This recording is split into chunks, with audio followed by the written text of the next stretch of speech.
Imagina o seguinte: as nanopartículas de ouro carregam, literalmente, o peso do futuro da medicina. Mas a gente não vai olhar para elas hoje naquele ambiente perfeito e cristalino de um laboratório.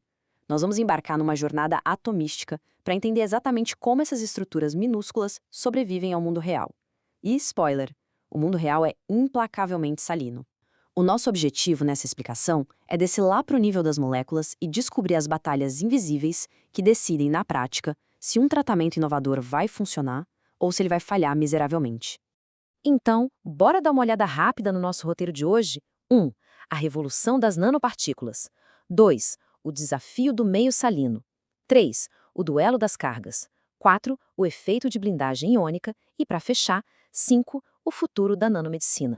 Beleza? Começando pela parte 1, a revolução das nanopartículas e a imensa promessa do ouro na medicina.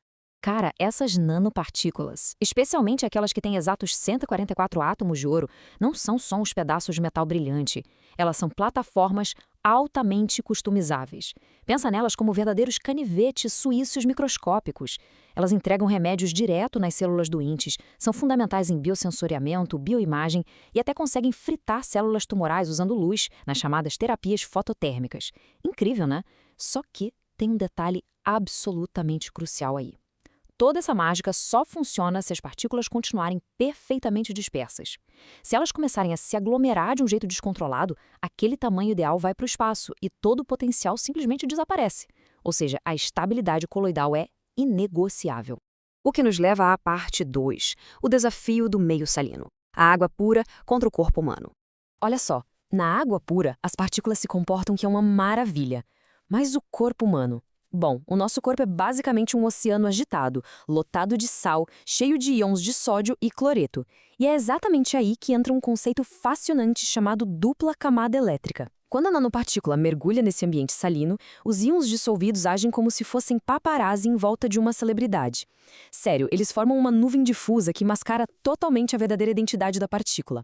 Então, quando uma nanopartícula chega perto da outra, ela não enxerga mais o ouro, ela esbarra nessa nuvem de íons. O sal muda completamente as regras do jogo eletrostático. E para entender de verdade quem ganha essa batalha, a gente precisa isolar os cenários, certo? Através de simulações, os pesquisadores dividiram isso em 4 sistemas estratégicos. Primeiro, o teste mais básico, uma partícula positiva e uma negativa isoladas em água pura. Depois, o mesmo par, mas jogando sódio e cloreto no meio.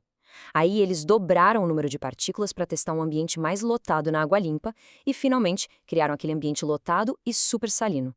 É uma forma extremamente rigorosa de provar exatamente o que causa aglomeração, separando cada variável passo a passo. Avançando para a parte 3, o duelo das cargas, positivo contra negativo. Quando a gente coloca essas partículas idênticas frente a frente, a única diferença é a carga química na superfície, mantendo intacto o núcleo de ouro e os mesmos 60 ligantes orgânicos. E o contraste é simplesmente genial. A gente pode até fazer uma analogia social aqui. As partículas positivas seguram poucas moléculas de água, mas elas criam laços muito fortes. Elas duram bastante, sabe? São aquele tipo de perfil mais reservado, mais super leal e constante. Já as negativas, essas são as sociáveis da turma. Elas atraem uma verdadeira multidão de moléculas de água ao mesmo tempo, mas as conexões são super fugazes, quebram rapidinho.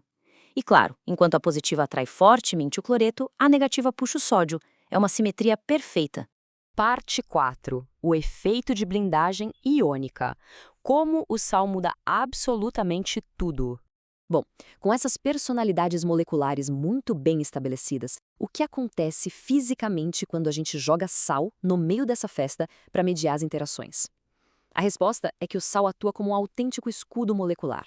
Quando o cloreto de sódio entra na jogada, a densidade de carga no ambiente é toda redistribuída. E ele não atua de forma binária, só estabilizando ou desestabilizando. Ele reescreve todas as regras locais. Por um lado, ele enfraquece aquela atração fatal entre partículas de cargas opostas. Mas, por outro lado, ele atenua a repulsão natural entre partículas iguais.